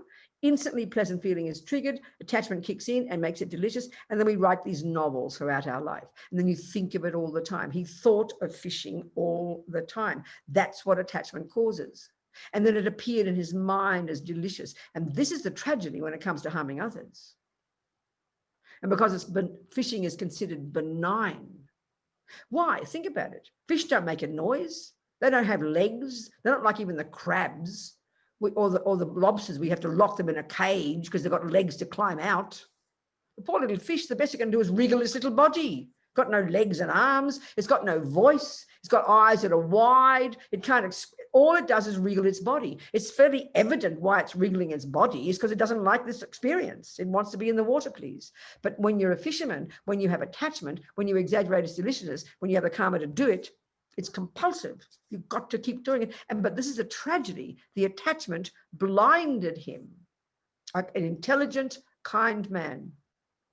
It blinded him from seeing the fact that this is actual torture. The fish were dying a terrible, terrible death. He was as blind as a bat. And that's why attachment is so pervasive and so outrageous. It's because it looks nice. It's a lie, complete lie. His mother went fishing with him one time. She always said he kept asking me to go fishing and she didn't want to, but she went to please him. And this is the point. She didn't have a tendency to kill. There was no pleasant feeling driven in her mind when she saw the fishing. She had no attachment. So therefore she was nakedly, her mind was not encumbered by delusion, so she could see nakedly the evident fact that the fish were not happy. It's so evident. But she couldn't, and this is why delusion is blindness, attachment more than anything. Clear when you're angry, it's obvious it blinds you from seeing the person. But when you're attached, we just don't realize. And that's why when we're in love with somebody, it's so insidious. If you're in love with me, if you're attached to me, because you can't wait to get in my pants, you know? This is the typical suffering of the girl. I mean, we all do it to each other now, but the old-fashioned days when I was just so naive. Oh, boy's smiling at me. I must be lovely. Oh, wow, he's so kind. And then before you know it, you're sitting there. What happened? He's gone because he attached. Attachment looks like kindness. It's wicked. Of course, if you either rape a person, which means you've got to, force them, or you nice them, you seduce them, and that's attachment. Do you think, oh, he liked me? He didn't like you. He always liked your body, There's nothing wrong. It's okay. This is the world. We're so stupid. Because attachment makes it looks like benign. The fisherman, no one goes, look at that evil fisherman. He's slaughtering fish. Look at the fish suffering. They're being tortured. And they are literally dying an agonizing death. They lie in that boat and die an agonizing death. But whoever thinks that, whoever sees that, and this is what I'm getting, I'm not being critical. It's just a fact. Because attachment. You kill with anger, that's evident. You kill with attachment. And that looks much more subtle, doesn't it? This is the tragedy. So all his life, what did he do? Thought of fishing, defined himself as a fisherman, thought about it all the time. He was generous with his fish. He was so kind. But we don't see it as negative because we don't call fishing negative in our country, in our culture, So he spent his life, 25 years of his 29 years killing fish, hundreds of thousands probably. Thought about it all the time. And then what happens? He has the experience similar to the cause, the third kind of karma, and he died young, which is from another karmic seed of past killing, and he died scuba diving, So then, this is the interesting story, the interesting part of it. She said, where's he been reborn, I said, I don't know, darling, but go and ask Geshe Lama Kongtrul, this amazing Lama, who was a great yogi, lived in the mountains for years and years. Lama Zopa said he lived in Vajrayogini's Pure Land. A highly evolved yogi living in the mountains naked, 6 foot of snow in the winter, in a cave, a hole in the wall, living in Vajrayogini meditation, becoming a Buddha basically. No food, no sleep, no clothes. Totally in control of his body, speech and mind. Totally in control of his subtle energies. Didn't need warmth, didn't need food, Amazing high being. So he was living at Kopan at the time. So I said, go and ask him. These lamas never tell you what they see. They're totally clairvoyant. They don't usually tell you. But he told her, very direct. He said, and she said his name. He even called himself Salmon. Sal for short, because attachment romanticizes everything, doesn't it? So he thought it was like he was in love with fishing. Hear the point. This is the suffering of attachment and habit, karma and attachment, the two delusions that cause suffering. So tragic, you know. So she told him his name, not Salmon, his proper name. And he accesses his Google perfectly, his perfect memory. Ah, yes, he said. First, he was born in the animal realms, and now he's in the hell realms. And she said, oh, no, what can I do for him? And Geshe-la laughed kind of sadly and said, what do you mean for him? He said, for everybody. Now, I met her years later. She's not a Buddhist, but this was very moving for her. It helped her have compassion. It's very interesting, isn't it? It was helpful for her to hear that. Well, it's a complete story about karma now, and how the pieces of the mind all work together. And we are just slaves to this. And this is why attachment is the junkie, because it's frantic like a junkie to get a pleasant feeling. So of course, if fishing causes it, of course, if fishing triggers it, fishing, and this is the tragedy now, fishing is not the main cause of pleasure. Fishing is not the main cause of pleasure. That handsome boy is not the main cause of pleasure. That cake is not the main cause of pleasure. They are the catalyst that triggers a pleasant feeling to come. But what is the cause of that pleasant feeling in your mind? Past virtue. A pleasant feeling, every millisecond of pleasant feelings you have, is each of them the fruit of a virtuous action in the past. Every millisecond you have an unpleasant feeling, that is the fruit, the direct cause of that is a past negative action. So there he was, killing, creating incredible negative karma, wasting every second of virtuous feelings, wasting every second of his past virtue, tipping it down the toilet, and then creating nightmarish countless future lives of unbearable suffering. This is the way that the technology of samsara. This is a simple example, simple approach. These different parts of the mind, how they all work together to lie to us, to keep us seduced by a lie, you know. So we've got to analyze all these things, study it and analyze it. Then you can unpack and unravel samsara and climb into your nirvana. Be liberated from suffering and its causes. So first level of practice, don't worry about all this technology. This is too advanced for us. You just got to control your servants of your attachment, control your body, control your speech. This is why Buddha's first level of practice, junior school, entry level, grade 1, as Lama Zopa says, start immediately. Do not kill anything. Do not lie. Do not steal. Do not jump on the wrong partner. Do not rape. Do not badmouth behind backs. Do not just rabbit on about nothing, because these 7 little of body and speech, just 7, will be the cause of all whatever suffering you think about.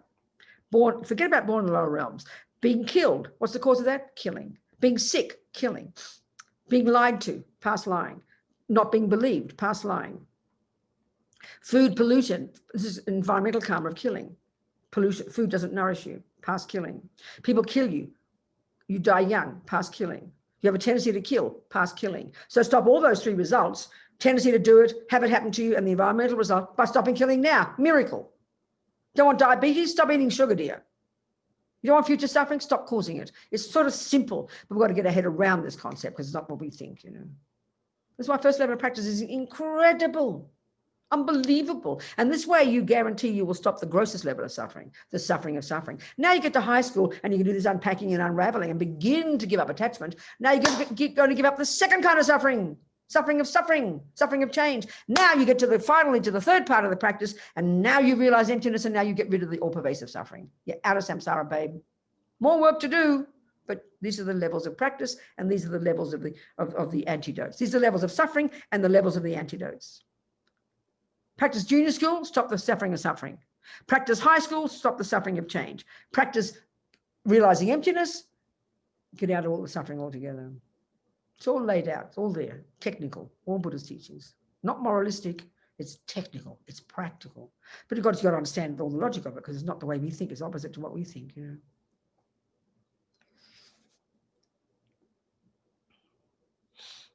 So that's why, and the biggest mistake we make, when we hear about the first level of practice and second level of practice, who do you think the beneficiary is of practicing junior school? Who do you think the beneficiary is of the practicing high school, giving up attachment and anger and killing and lying and stealing and loving? You are the direct beneficiary. But we go, oh, that sounds selfish. Don't be ridiculous. Nobody accuses you of being selfish if you give up sugar because you don't want diabetes. People call you intelligent. But we think that's selfish. You're being naive. You've got to be sick of suffering. Renunciation is that you vomit at the thought of more suffering. You're suffering. You've got to have like compassion for yourself and be sick of suffering, sick of the suffering of attachment, sick of the suffering of depression and anxiety and having bad things happen to you. We've got to be sick of it, but we've got to know the causes so we can find the solution. It's like self-compassion. Renunciation is compassion for yourself, I promise.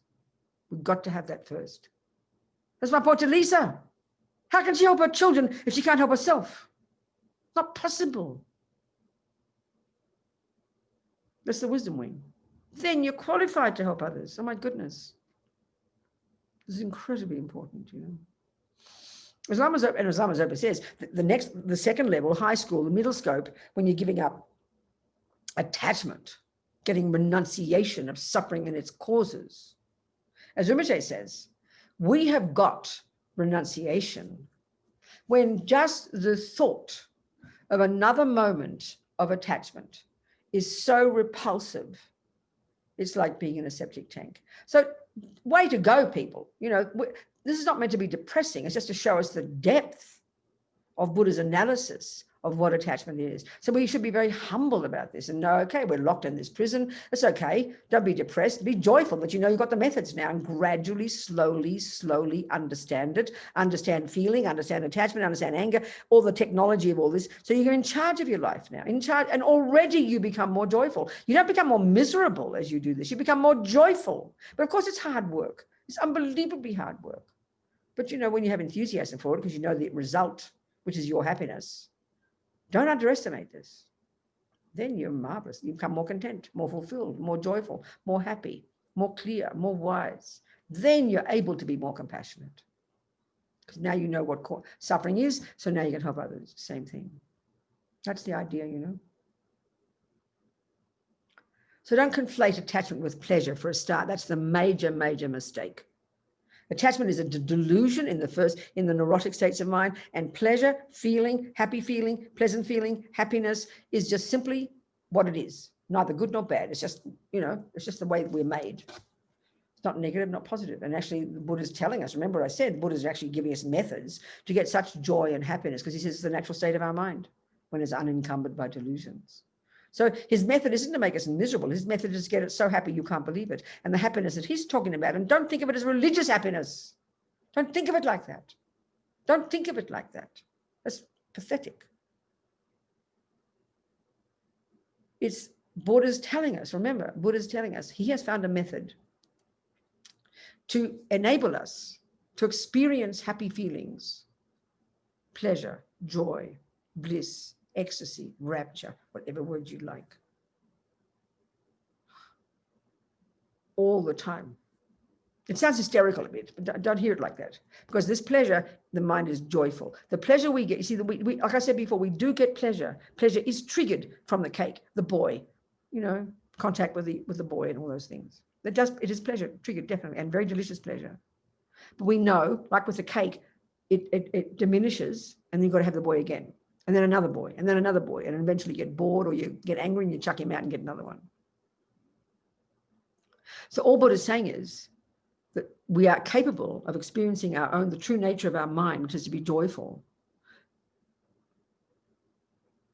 by giving up attachment. And that happiness doesn't change into the suffering of suffering, which is what happens to ours. So the pleasure starts with the cake. As you keep eating cake, with the belief that more pleasure will come, but in reality, suffering of suffering comes. Then you have to stop eating the cake. In other words, the very thing that we believe is the cause of happiness, the cake, becomes exactly the cause of the suffering of suffering. It causes you to vomit. We know that. And now this sounds really, but this is an interesting point. The Buddha says, logically, if the cake or the boy are actually correctly the proper cause of happy feelings, then the more you eat the cake, the more sex you have without a break, the happier you'll get. We know that's not true. You die of exhaustion, with respect. Think about my point. This is so logical, but it's too bizarre for us to think about. It's a fact, it's scientific truth, but we can't bear to hear it. You know, that's the point. And why? Because like I said, we have no other method. So we're kind of frantic. We can't see any way out of it. So that's why even thinking about and reading about the potential of the mind is so incredibly inspiring. And Lama Yeshe was wonderful at that. So if you look at his book called Mahamudra, Lama he consciously talks about this all the time to lift us up, you know. Even when he describes in his chapter about single point of concentration, all the Lamas will never talk about all the bliss that you experience and the results. I'll tell you the technique of it. But Lama points out, and we'll discuss this maybe more, and I'll read it to you maybe after. He tells us some of the qualities we'd have if we just get single point of concentration, not even realizing emptiness yet, even just a temporary respite from the sensory and the conceptual consciousness.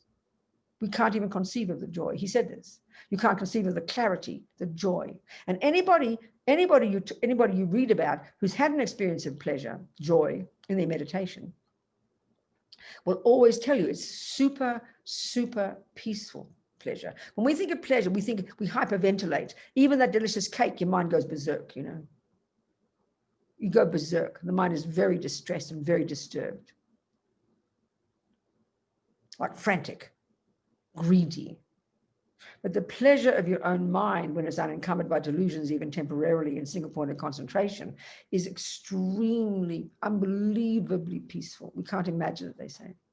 So this is what our natural state is. This is our state. This is what Lama's trying to get us. He said, if we could even understand the benefits of just single point of concentration, forget realizing emptiness, you would never want to waste this life. You would never want to sleep. It'd be so delicious, but we can't imagine it. And of course we think, oh, that's too difficult. I can't do that, you know. I remember interviewing Venerable Rene, our wonderful Swiss monk who's been a meditator for like 40 plus years. I interviewed him in 95 in Mandala about one of his 2.5-year retreats on single point of concentration. There he was in our center in Spain. Selding, 2.5 years, full on intensive effort, 2.5 years of retreat. And he said that, and he got to the 5th of the 9 stages. He couldn't get past that there. But he said something like this: Robina, there's no question that the joy his mind experienced simply in meditation, in concentration, that meant to that degree his grosser sensory and grosser conceptuality had ceased, which we don't even posit in our culture, but that's the point. So to that degree, even the 5th of the 9 stages, he said there's no question that the joy his mind experienced was so superior to any joy he had ever experienced through his senses. So again, don't hear this as moralistic. Don't hear it as religion. Don't hear it as kind of like punitive. This is psychology. This is Buddha's psychology. So we've got to be excited to discover the nature of our own mind. And this is what Mahamudra is, and Lama talks about this all the time to try to lift us, you know. Of course, Mahamudra is about realizing emptiness, but even if we could understand the marvelous potential of our mind just with a single point of concentration, and Buddha tells us we've had it in countless lives. We just didn't use it to realize emptiness, so we lost the plot again, you know. It's very encouraging. So this is when, if you know the potential of your mind, your potential for joy and happiness and fulfillment, then you'll have some courage to want to give up attachment. But if you think there's no way out and there's no suffering, there's no happiness left if you give up attachment, you'll be very despairing. As Lama Zopa says, we make a mistake. We think, oh, I've got to give up my heart. I've got to give up my happiness, because we conflate attachment with pleasure. No, no. Okay, people, now you have a break, an hour's break. Lie down, have a sleep, whatever you want. Thank you so much, Venerable. I have the links to the text that you sent Sheila. Do you want me to post it now?